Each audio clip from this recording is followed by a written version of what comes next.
We want to educate, encourage, enable the power. We stand for integrity, honesty, self-reliance, self-defense, and most importantly, no compromise on our foundational principles. This is America's Voice Now. Find America's Voice Now on Facebook and at americasvoicenow.org. Here's Michael Evans.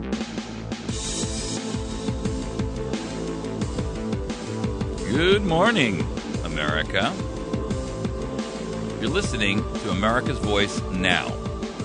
My name is Michael Evans. I am your host. We're in our third segment today on December 17th. It's a Tuesday. Glad to have you on board. You're streaming with us on our website. Thank you for doing so. Appreciate you. A couple of quick announcements. I would like for you to make sure that you visit and work with one of our sponsors. The Battery Station is an outstanding organization that is based here in West Plains, but they sell nationwide. They have a website, and, of course, they ship all over the country. Their predominant business is batteries and flashlights and electronic gear like that. They are probably one of the largest battery distributors in the nation. And they also, just to give you guys a taste of how great these people are, they do this annual troop drive where they send goods and food and all kinds of things like, everything from baby wipes to bar soap over to our troops over in Afghanistan. And they pay for that stuff out of their pocket. They do accept donations, and they pay for the shipping out of their pocket as well. And they donate thousands and thousands of dollars every year to our troops to help those guys get through a holiday. When the D Company 1-8 Cav, the Reapers, which are stationed in Afghanistan, that's their target this year. Those guys are out in the bush, and they go sometimes weeks without being able to take a shower. So they send them unscented baby wipes. Nobody wants to walk around smelling like a flower shop when you're hunting terrorists in Afghanistan. But these guys really do a great job. So I encourage you to participate with them. You can call them and ask them if you can make a cash donation. It's too late, I think, to donate goods, but you can still make a cash donation to help them offset their costs for all the shipping and the donations they do. You can reach them at 417-257-7799. That's 417-257-7799. You can also email them at troops@batterystation.com. That's troops@batterystation.com. They're located at 303 Washington Avenue in West Plains, and they are an outstanding store. They not only carry batteries and electronics and things like that, but they also have all kinds of gear, like they've got some backpacks and mole gear and rifle cases and freeze-dried food. And by the way, Kevin's pricing on freeze-dried food blows away anything else you can get anywhere else. If you are local in our area, they are also, we have put together a package with Battery Station that offers you a co-op for bulk food purchasing where you're getting it at actual wholesale. And so I strongly encourage you, there won't be any more orders before the end of this year, but I want you to get in on it for the first of next year. Kevin doesn't make a penny at this. I don't make a penny at this. This is just a service that we do and we offer for our listenership only. What you have to do is go over to Battery Station, just walk in and ask anybody behind the counter, can I see the co-op food list? They'll hand you a 3-ring binder. You can fill out that co-op list, buy whatever you want. I mean, you're talking about bulk food purchasing now, right? So you're buying a 50-pound bag of rice, or you're buying a 50-pound bag of flour or wheat or sugar or corn or whatever it is that you want. This is all bulk size stuff. And so I have to tell you, though, we've had listeners that have told us that they've actually compared what they were able to purchase through our co-op against what they would have spent had it been at a retail store, and their savings were anywhere between 40 and 50%. So, ladies and gentlemen, don't make the mistake of ignoring this opportunity for you. This is something we really spent a lot of time and effort to put together, and I applaud Kevin for being a patriot, the owner of Battery Station. He's a great guy. And this is a project we've put together that you can participate in. It's the America's Voice Now Food Co-op. And basically you're buying wholesale bulk goods at wholesale pricing. You can't beat that with a lead stick, folks. I mean, you can't find this pricing anywhere out there. So It's only open to our listeners. We don't give out a list or anything like that. You got to go there to take a look at the list because that's the only way we can do it. And if you want more details, you can ask them when you get there. But the point is simply this. Make sure that you go to Battery Station and you work with them, one, to make sure that you're doing your preparing and your bulk food purchasing. Even if you're not a prepper. I mean, you can buy a 50-pound bag of rice and save a ton of money over buying those small 4 and 5 and 7-pound bags that you get at your local store. It's the same thing, folks. And you're saving, anywhere between 40 and 50%. You're going to use it anyway. So, and if you're not a prepper and you think, oh, all that prepper nonsense is for the paranoid, well, guess what? If we're wrong, the worst that can happen is you eat it. I mean, realistically, that's the worst that can happen. You eat it. So, there's no reason not to do it. Okay, make sure you get to see the Battery Station, 417-257-7799. Visit their website at batterystation.com. You can also email them at info@batterystation.com. And if it's related to the troop stuff, what they do with the group over in Afghanistan, and I please encourage you to call over there, and if you have any cash that you can donate, please do so. You can email Kevin over at troops@batterystation.com. Okay. We want to tackle this topic of this NSA plaintiff and the emails that he was seeing appear in his account, even though he didn't send them. Wow. Now, Larry Klayman is the attorney. He just won this high-profile court fight on Monday. This is the one where the judge ruled, and I just spoke about this in the last segment, where the judge ruled that the NSA's mass collection of our metadata from our phone calls is unconstitutional. He's a commentator and a contributor to WorldNet Daily, WND.com, and he's the founder of Judicial Watch. Now, Judicial Watch is one of those watchdog organizations that's out there fighting for your rights and liberties every day, and I find them to be an excellent group. He also recently formed and created Freedom Watch, and he was doing an interview with WorldNet Daily that once in which he was talking about this court case, and he was indicating that once the allegations that the federal government was violating the Constitution hit the courts, he noticed a problem with his email. This is his quote. People began receiving from me emails that I had never sent. Wow. The government just wanted me to know that they were watching me. Klayman filed this lawsuit on the behalf of several plaintiffs, and first he was asking for a preliminary injunction to bar the government from continuing to do the spying. Judge Leon granted the injunction Monday, but he also issued a stay saying, okay, you have your injunction, but it's not effective yet because I know that they're going to appeal this, you know they're going to appeal this, so we're going to let the appeal move forward. The question here is that if we have got a scenario where the NSA is actually going out there and sending text messages, which he also indicated was happening, and they're sending emails from his account that he didn't create, that, ladies and gentlemen, should cause claxons of alarm to be going off in every American's head. What I'm concerned about is when you're sitting here talking about the manner in which these people have access into your systems and your online email accounts and your phone, what's to prohibit them, assuming that there was someone who had nefarious intent, from creating an email that could then be used against you as evidence for your quote-unquote belligerent act? Starting to get the picture here? You see, the real problem is when we're talking about a government that has this level of access and has this kind of a track record and a historical record of abuses, I don't put anything past them. Now, Klayman has said that this case is potentially one of the biggest legal cases against the government that has ever been filed. He's also trying to get this preliminary injunction turned into a permanent restraining order, irrespective of the appeal thing, because what his point is If you found it to be unconstitutional, stop all the spying until the appeal can be heard. Because we don't want to have to wait another year or 12 months or 18 months or 24 months. And, of course, that's the government's best game, right? Is stall, stall, stall, stall, stall. Meanwhile, they're turning their vacuum on high. Here's one of his statements.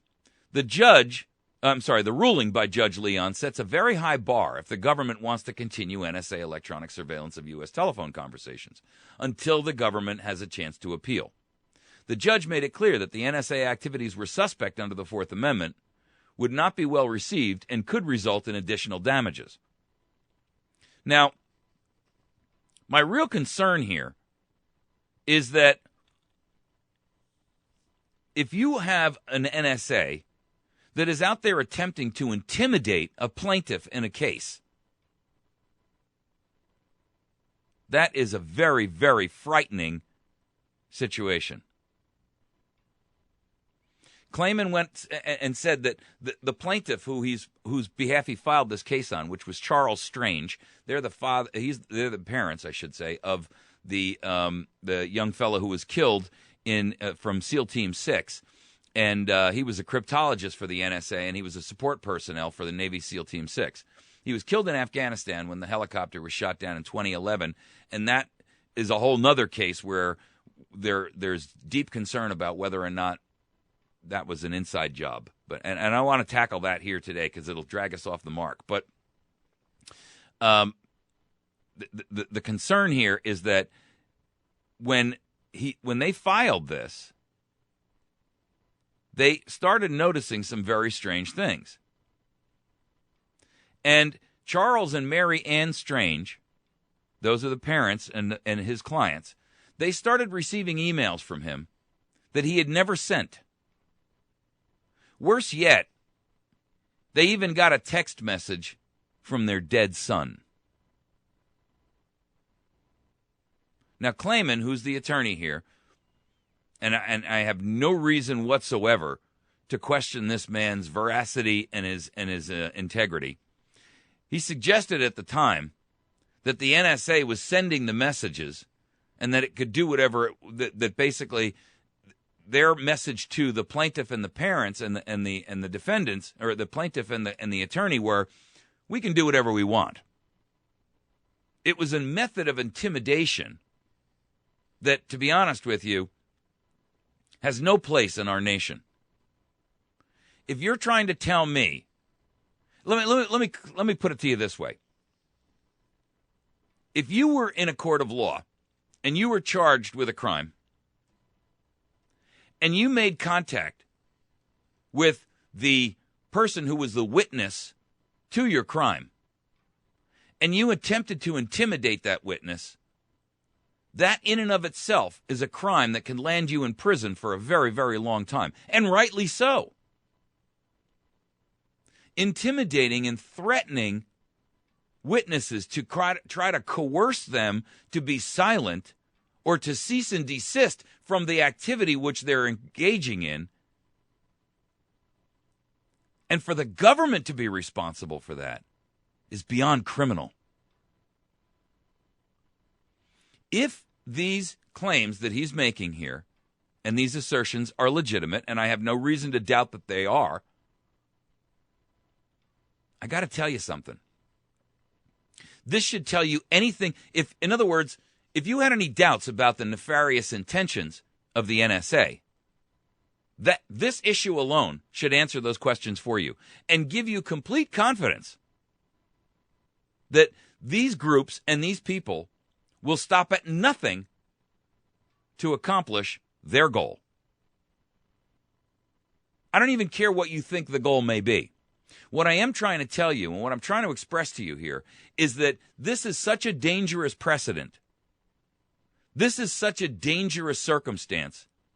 When you have a government that is stooping to go out there and send information on behalf of the attorney in a case to the client of that attorney, in an effort to intimidate the attorney and his client, to get them to cease and desist from this legal activity, ladies and gentlemen, that is not bordering on tyranny. That is bordering on all-out lawlessness.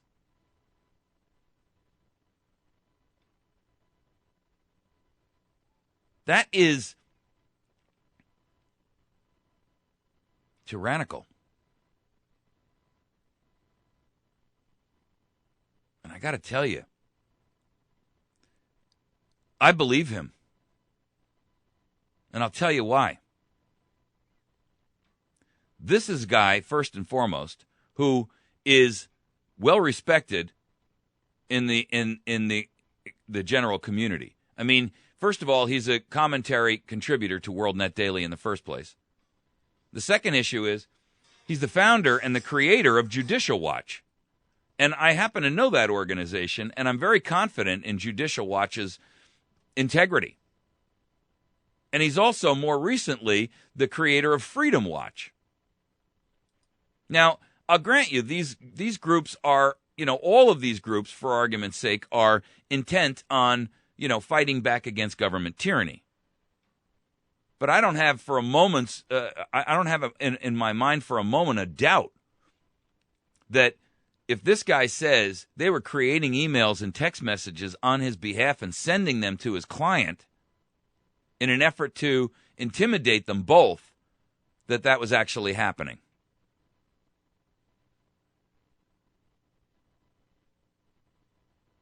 I mean, really, folks, that's over the top. And I'm very, very disturbed by it. And you should be too. We are in very, very grave danger at this point. Our nation is in danger.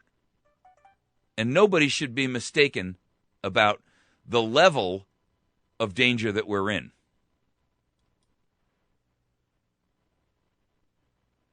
The truth is, when we're talking about this level of tyranny and abuse, one has to wonder and question what are the issues that we're looking at. And what we're looking at is when you've got a government that is already doing something which most Americans were stunned to find out, that's bad enough. When you're looking at a scenario that goes beyond that, where not only are we stunned to find out that they're spying on us, but that they're actually creating email and text messages in the attorney's account who's responsible for filing the lawsuit. Wow, that is a completely different circumstance. That's witness intimidation. That's a violation of the client-attorney privilege. I mean, think about it for a moment. What if they sent an email to his client that he didn't create that gave the client the impression that something else was related to, their particular case? I mean, guys, this is so over the top.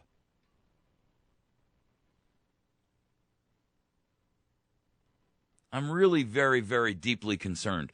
This aspect is even worse to me than the actual spying itself. Because what this tells us is that there's a brand new threshold here.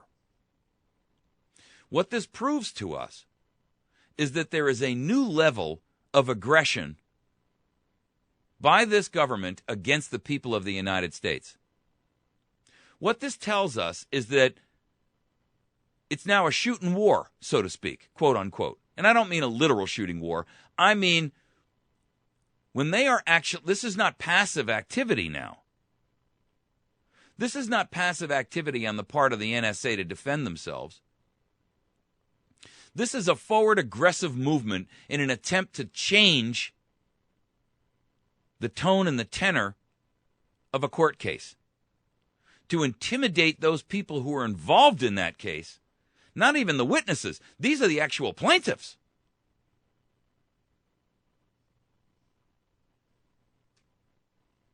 If you don't realize the import of that, go into your browser and type in witness intimidation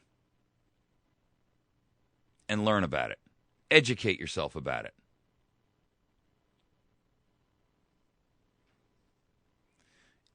he says that they were trying to intimidate him, and he says, this is his quote, "People began receiving from me emails that I had never sent.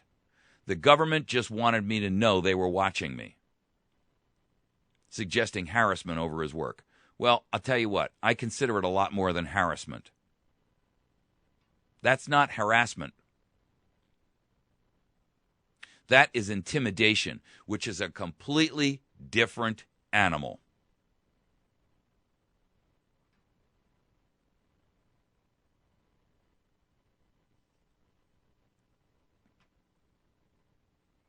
The real concern here is that we've moved to a brand new plateau. We've hit a new level, a new mark, a new low. A plateau doesn't always have to be high, right? It can be low. And if we've hit the low where the government is actually brash enough, bold enough, abusive enough, tyrannical enough, and boldly blatant publicly enough to go out there and do something like that, not just to every average Joe. This is to a guy who's an attorney in the case.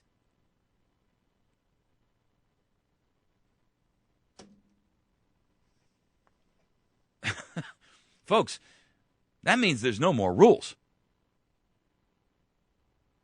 That means the gloves are off.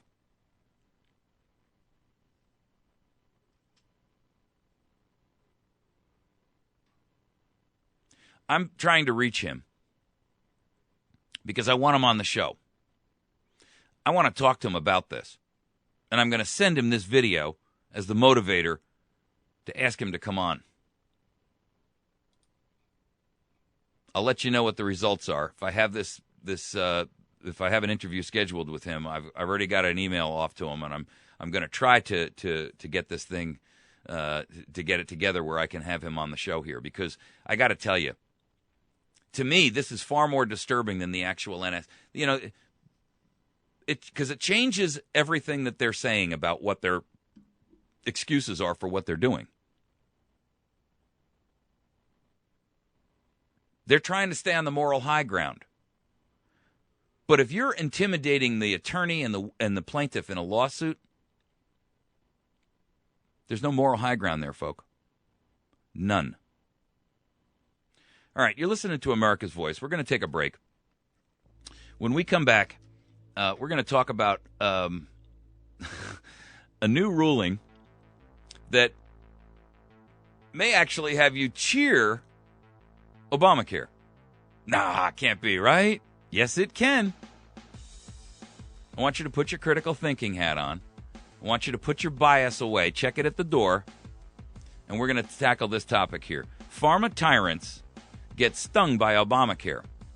Something that Obamacare has done for you that's actually a positive. You can find us on the web at americasvoicenow.org. You can also find us on our Facebook page at facebook.com/America's Voice Now. And then you can also find our YouTube channel at youtube.com/America's Voice Now. And on our brand new outlet called patriotfb.com, that's a Facebook clone that looks just like Facebook, but it's Patriots only. We'll be right back.